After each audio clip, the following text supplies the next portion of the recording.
Assalamualaikum warahmatullahi wabarakatuh. Halo, salam Sobat Admindo. Kembali lagi di podcast kebanggaan kita semua, yaitu Drakor DRKA On Record. Bersama saya Tia dan teman saya Zara. Halo Sobat Admindo, ketemu lagi nih sama kita. Semoga Sobat-Sobat Admindo di rumah nggak bosan nih sama kita ya Kak. Iya Nah, benar. hari ini kira-kira kita kedatangan siapa nih Kak? Siapa nih yang kira-kira duduk di hot seat podcast Dinas Registrasi Kependudukan Aceh? Iya, siapa dia? Jadi Sobat Admindo, kita kali ini kedatangan narasumber dari Komisi Informasi Aceh atau disebut dengan KIA. Siapa dia? Dia adalah Pak Arman Fauzi. Assalamualaikum Assalamualaikum, Pak. Pak. Waalaikumsalam warahmatullahi wabarakatuh. Apa kabarnya Pak? Alhamdulillah, Alhamdulillah. sehat. Ya. Terima kasih Pak atas kesediaan waktu untuk hadir di podcast kami. Ya, terima kasih. Terima kasih. Baik Pak, jadi KIA-nya Pak Arman ya. Ya. Nah kalau di DRKA sendiri Pak, KIA itu adalah Kartu Identitas Anak. Nah KIA-nya Pak Arman ini apa sih Pak? Oke. Jadi KIA itu adalah lembaga mandiri yang dibentuk oleh Undang-Undang Keterbukaan Informasi Publik. Jadi kalau kita lihat tren fenomena saat ini, bahwa banyak sekali informasi yang dihasilkan, yang dikelola oleh badan publik, seperti DRKA. DRKA kan satu badan publik. Betul. Nah, dia punya informasi publik yang harus dikelola, disimpan, dihasilkan, atau dikirim dari badan publik lain. Nah, sehingga itu juga akan menjadi informasi publik yang kalau sewaktu-waktu dimohonkan oleh masyarakat, itu dapat diberikan.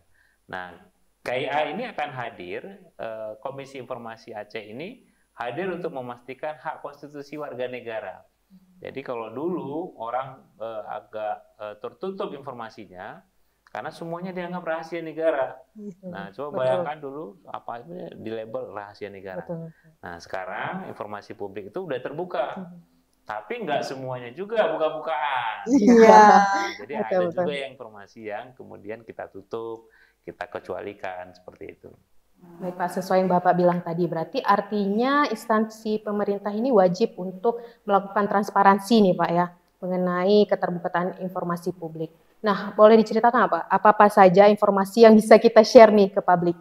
Oke, informasi publik itu dia kalau kita mengacu ke undang-undangnya ada empat jenis ya. Pertama, informasi yang wajib diumumkan dan disediakan secara berkala. Nah, itu umumnya berkaitan dengan kegiatan-kegiatan, informasi kegiatan, program dan kegiatan di suatu badan publik. Misalnya DRKA punya kegiatan tahunan yang bisa kemudian menghasilkan informasi atau dokumen, itu juga informasi publik secara berkala. Yang kedua, informasi yang tersedia setiap saat. Nah, informasi tersedia setiap saat ini itu tidak wajib disampaikan di website. Nah, jadi informasi ini dapat diberikan apabila ada masyarakat yang memohonkan dengan cara mengisi formulir dan menunjukkan identitasnya ya. Kalau dia warga negara, dia berhak memohon. Tapi kalau dia tidak bisa menunjukkan identitas, nah jadi badan publik boleh menolak. Nah, jadi intinya informasi publik ini juga akan mendorong warga negara untuk mengurus adminduknya, supaya dia memperoleh hak untuk mengakses informasi publik. Itu informasi yang tersedia setiap saat. Yang ketiga, itu ada informasi yang serta-merta. Kalau misalnya kita tinggal di daerah rawan bencana, maka informasi-informasi terkait dengan mitigasi bencana, titik evakuasi, dan misalnya titik kumpul, atau prosedur evakuasi, nah itu termasuk dalam kategori yang serta-merta, harus disediakan.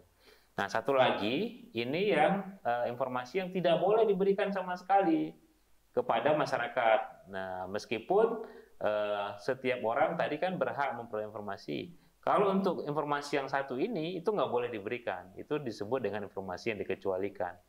Contohnya misalnya kalau di konteks DRKA, nomor induk kependudukan. Iya, Nah, itu nggak Iya, boleh ya, Pak, ya. diberikan Iya. kepada sembarang orang. Karena itu adalah informasi yang wajib kita lindungi, jangan sampai disalahgunakan oleh berbagai pihak.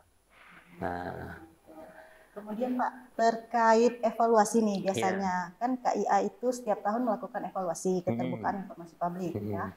Di Aceh itu gimana sih Pak kecenderungannya, makin terbukakah secara progresif atau cenderung pasif?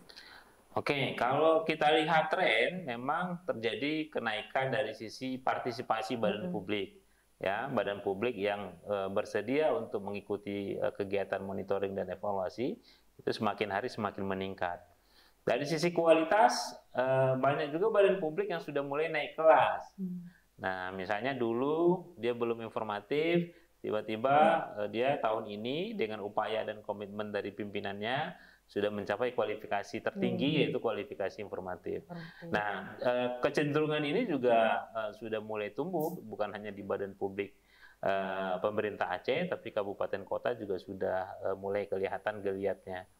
Tahun Monef tahun yang lalu sudah ada 15 badan publik di tingkat SKPA yang sudah memperoleh kualifikasi informatif, itu kualifikasi tertinggi. Kemudian kabupaten kota ada 2, yaitu Banda Aceh dan Nagantraya.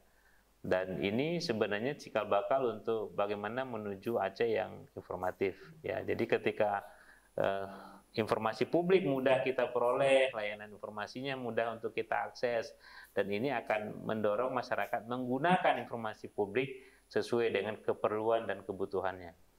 Kalau kita lihat tren sekarang, banyak sekali mahasiswa yang membuat penelitian itu sudah sangat mudah memperoleh data yang tersedia di SKPA maupun di badan publik lain. Jadi sangat diuntungkan, sangat bermanfaat undang-undang ini, karena memang akan memberikan ruang bagi siapapun warga negara untuk kepentingan yang sudah diatur secara undang-undang untuk memanfaatkan informasi publik yang tersedia. Baik Pak, bicara masih tentang evaluasi nih Pak, dari KIA sendiri ada nggak sih Pak hal-hal khusus nih yang menjadi target atau substansi khusus yang menjadi target untuk evaluasinya itu seperti apa?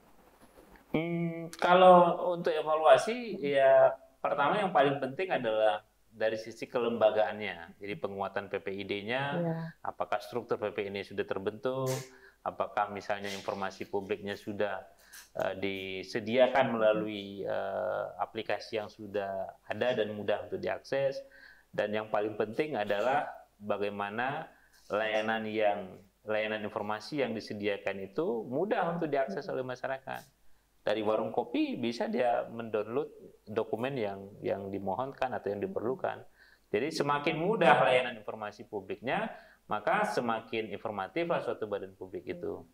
Nah, ini tidak terlepas dari cara pandang atau paradigma dari badan publik itu sendiri. Tapi kalau paradigmanya masih yang lama, bahwa semua informasi itu adalah rahasia negara, ini agak sulit ya. Karena paradigma itu udah lama tertinggal, bahwa semua informasi publik sekarang adalah informasi yang terbuka, kecuali yang dikecualikan. Ya. Jadi nih Pak, setelah bertahun-tahun berkali-kali melakukan evaluasi badan publik khususnya pada SKPA ya Pak, apa ada pengaruh atau tidak dari hasil evaluasi tersebut? Misalnya tindak lanjut perbaikan dari semua SKPA-nya atau banyaknya yang merespon atau biasa saja sih Pak? Ada, saat ini sudah kalau kita cermati dari aplikasi PPID yang disediakan pemerintah Aceh, itu hampir 300.000 kali dokumen informasi yang diunduh oleh masyarakat. Jadi pertanyaan yang paling penting itu apakah informasi ini dimanfaatkan masyarakat? Betul, dimanfaatkan oleh masyarakat. Jadi tinggal bagaimana apakah seluruh masyarakat mengetahui bahwa badan publik sudah menyediakan. Nah, ini yang menjadi tantangan kita. Jadi bagaimana pengetahuan masyarakat kalau nyari informasi A itu adanya di badan publik mana. Nah, itu yang harus yang harus kita sosialisasikan melalui podcast, melalui talk show, melalui berbagai layanan iklan layanan masyarakat, agar masyarakat kalau membutuhkan informasi ataupun data itu dapat menghubungi PPID. Karena PPID itu ujung tombak dari informasi dari badan publik itu. Ya. Nah, bicara tadi udah banyak kita mengetahui mengenai evaluasi nih Kak. Kalau Dinas Registrasi Kependudukan sendiri itu sudah seberapa informasi Kak? Kita mau tahu. Iya, memang masih belum mencapai ya kualifikasi informatif, sedikit lagi. Ya. Dan, tapi mudah-mudahan dengan kerja keras teman-teman PPID di DRKA dengan dukungan dari pimpinan, mudah-mudahan ini bisa ditingkatkan. Artinya Komisi Informasi hanya menjalankan Monef yang sudah diatur di dalam Perki 1 2022 tentang monitoring dan evaluasi. Nah, tinggal bagaimana kesiapan dari tim PPID-nya untuk menyediakan informasi yang dibutuhkan melalui kuesioner yang diisi secara mandiri. Nah, kalau itu memang ranahnya PPID untuk menyiapkan informasi tersebut. Tapi kalau harapan kita, kalau memang ada badan publik yang kemudian melihat instrumen Monef ini masih kesulitan, silakan menghubungi Komisi Informasi untuk menanyakan. Kadang-kadang ada juga teman-teman dari PPID yang belum bisa memaknai dari pertanyaan yang tersedia di SAQ atau kuesioner tersebut. Dan kita bersedia untuk dihubungi untuk ditanyakan. Aduh, jadi tugas berat kita nih ya untuk tahun ini. Ya. Pak, jangan terlalu serius nih, kita Iya. ngopi dulu ya, Pak. Boleh. Sambil-sambilan. Ya. Ya, terima kasih.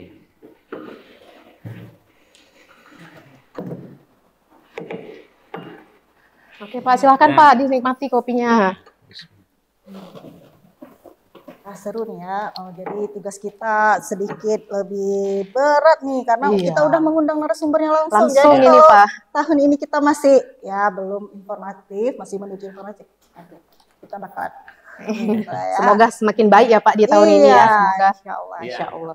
Sebenarnya bukan soal apakah dia informatif menuju informatif yang paling dikejar ya.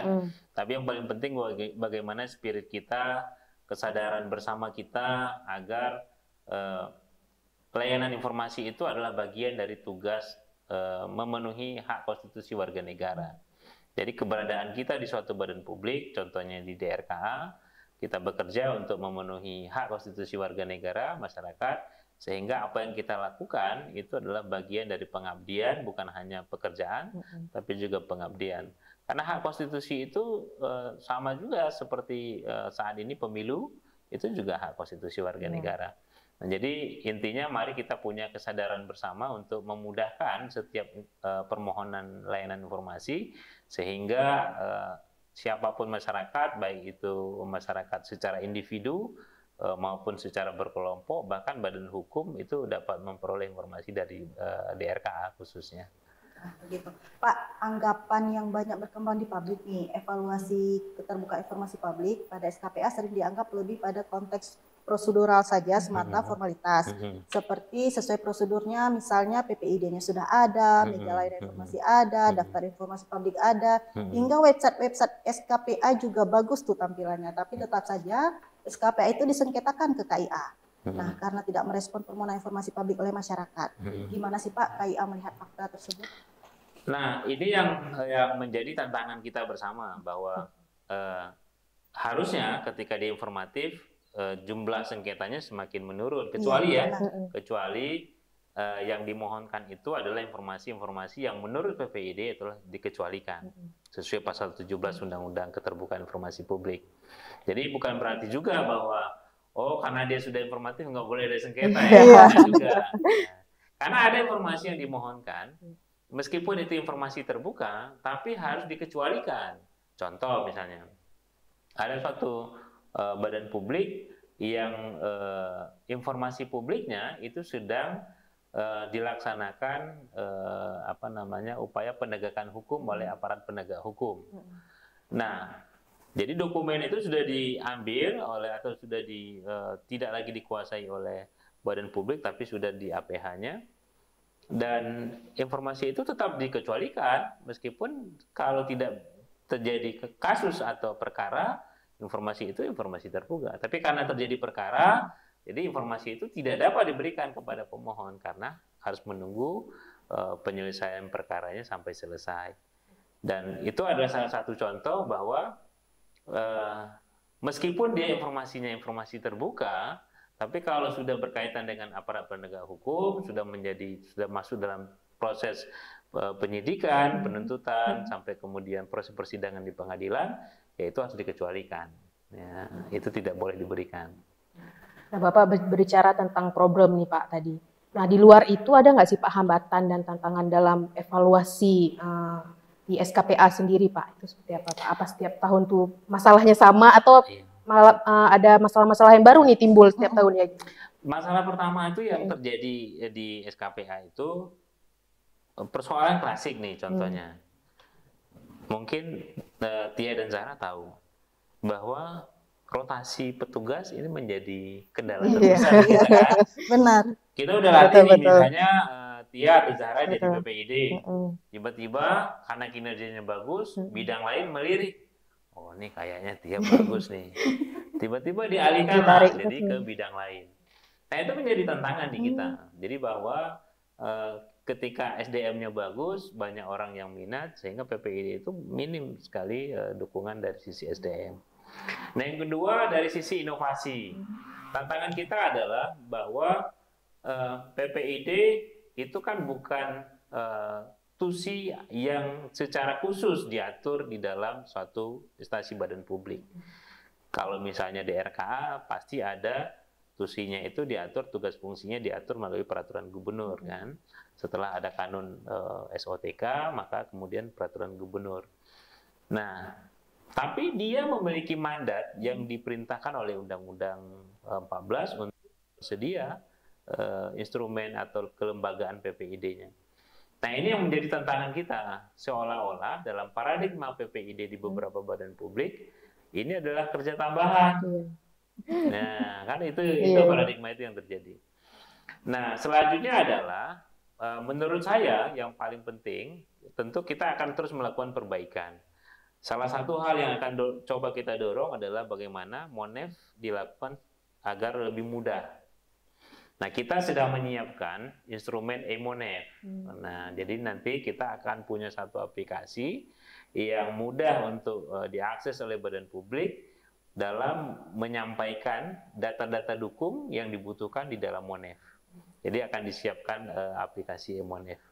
Nah, tapi memang untuk tahun ini kita belum menerapkan e-Monef. Kita berharap ada sosialisasi lebih awal kepada badan publik supaya nggak terkejut badan. Ya kan, tiba-tiba kok buat e-Monef katanya kan. Nah, jadi kita coba mengadopsi metode tahun lalu, tapi dari awal kita sampaikan kita sedang mencoba untuk menjalankan e-Monef seperti itu. Jadi Pak, karena evaluasi pastinya untuk perbaikan pelayanan informasi publik oleh SKPA sebagai badan publik, apa sih Pak harapan KIA kepada pemerintah Aceh? Apa yang semestinya direspon oleh pemerintah Aceh agar evaluasi ini bukan semata-mata menjadi rutinitas tahunan, tetapi memberikan dampak positif khususnya bagi pemerintah Aceh? Oke, pertama harapan kami dari Komisi Informasi Aceh kepada pemerintah Aceh, komitmen keterbukaan informasi publik ini bukan hanya ada di lingkup SKPA, tetapi dia dapat diturunkan ke unit-unit tugas yang ada di daerah yang bersentuhan langsung dengan masyarakat. Contoh misalnya, dibutuhkan PPID di lingkungan cabang dinas pendidikan di kabupaten kota. Kalau di dinas pendapatan itu ada UPT Samsat, nah, dan beberapa UPT yang lain. Nah, intinya kita ingin agar spirit keterbukaan informasi publik ini bukan hanya ada di level provinsi, tapi sampai kepada menyasar kepada unit-unit layanan yang terkecil yang ada di lingkup pemerintah Aceh. Bahkan kita berharap pemerintah Aceh punya satu mekanisme untuk mendorong sekolah-sekolah, baik itu SMK, SMA, dan SLB yang menjadi kewenangan pemerintah Aceh, dan kabupaten kota nanti bisa didorong juga untuk menyediakan PPID. Karena kami sudah mulai menerima sengketa informasi dari Badan Publik SMA. Nah, jadi banyak sekali, ada beberapa tahun lalu banyak yang permohonan terkait dengan LPG dana BOS. Nah, artinya dari awal pemerintah Aceh mengantisipasi untuk memberikan pemahaman kepada kepala sekolah, kepada kepala UPT, bahwa undang-undang ini penting dan kita harus menyiapkan berbagai instrumen yang dibutuhkan. Nah, seperti itu. Itu dari sisi pemerintah Aceh. Nah, kami juga berharap pemerintah Aceh juga mendukung kabupaten kota untuk terus berbenah. Nah, karena kalau dilihat hasil Monef tahun lalu, hanya ada 2 kabupaten kota yang informatif. Nah, ini menjadi tantangan kita juga. Nah, sehingga kami berharap pemerintah Aceh dengan dukungan Pak Gubernur dan seluruh jajarannya, Pak Sekda, juga dapat mendorong kabupaten kota untuk terus membenahi PPID-nya. Sehingga akan mudah untuk masyarakat mengakses informasi yang tersedia, baik itu di level provinsi atau badan publik provinsi maupun badan publik kabupaten kota. Bahkan awal tahun lalu, Gubernur sudah menyurati seluruh bupati wali kota untuk pembentukan PPID Gampung. Nah, jadi kita ingin keterbukaan informasi publik ini sampai ke kampung-kampung. Sampai ke kampung-kampung. Nah, tentu ini butuh dukungan dari pemerintah Aceh, butuh strategi dan kolaborasi bersama, sehingga kita bisa cepat untuk menyampaikan peluang keterbukaan informasi publik sampai ke level desa. Seperti itu. Pastinya Pak, semoga semua harapan-harapan dan cita-cita dari KIA ini dapat terrealisasi Pak, insya Allah dalam tahun ini ya Pak. Mungkin ada hal lain Pak yang bisa mungkin ingin disampaikan? Nah, kami juga berharap nih kepada masyarakat. Nah, masyarakat, mari kita menggunakan informasi yang benar dari sumber yang benar. Nah, jangan sampai kita memproduksi, menyampaikan, menyiarkan informasi yang menurut kita tidak dari sumber yang benar. Kalau mendapatkan sesuatu informasi, maka pastikan di cross check, diverifikasi, diperiksa sumber apakah informasi itu valid atau enggak. Karena begini, jangan sampai masyarakat karena ketidaktahuannya menyebarkan informasi yang sebenarnya itu belum tentu valid, apalagi informasi yang dilindungi oleh undang-undang tidak boleh disampaikan. Coba misalnya Tia dan Zahra, kalau lihat di Google saja, banyak sekali nomor NIK orang yang masih banyak di Google. Dan itu sangat rawan untuk disalahgunakan oleh pihak-pihak yang tidak bertanggung jawab. Nah, kesadaran untuk melindungi data pribadi misalnya. Nah, ini juga harus kita dorong agar Undang-Undang 27 tahun 2022 tentang perlindungan data pribadi, khususnya teman-teman di DRKA itu harus terus menyuarakan bahwa kita harus punya kesadaran untuk melindungi data pribadi, ya, baik NIK, terutama apalagi data-data biometrik, data sidik jari, data retina, data suara, itu harus kita lindungi. Jangan sampai ada pihak yang menyalahgunakan. Nah, karena sekarang pada prinsipnya data-data kependudukan itu sudah mulai dimanfaatkan oleh berbagai sektor swasta, termasuk misalnya perbankan. Nah, jadi kita wajib melindungi data pribadi sehingga tidak terjadi kebocoran data dan penyalahgunaan data. Baik, luar biasa sekali nih Kak Tia, banyak sekali informasi yang kita dapat nih dari Bapak. Dan tentunya ilmu baru nih Pak. Bagi saya juga ini termasuk ilmu baru, dan semoga juga teman-teman Sobat Adminduk di rumah juga bisa mendapatkan ilmu-ilmu ini semua dan bisa bermanfaat bagi kita semua. Baik Pak, tidak terasa nih kita sudah di ujung kegiatan podcast kita. Terima kasih sekali Bapak Arman Fauzi atas kehadirannya, waktunya udah berbagi ilmu ke podcast kita. Semoga Bapak sehat selalu ya Pak. Amin. Terima kasih Tia, Zahra. Sama-sama Bapak. Baik Sobat Adminduk, sekian podcast kita. Stay tune terus di podcast kita selanjutnya ya. Jangan lupa juga untuk selalu cek sosial media dari Dinas Registrasi Kependudukan Aceh. Itu ada Twitter, Facebook, Instagram, dan juga YouTube. Baik, akhir kata wabillahi taufiq wal hidayah. Wassalamualaikum Wassalamualaikum warahmatullahi wabarakatuh.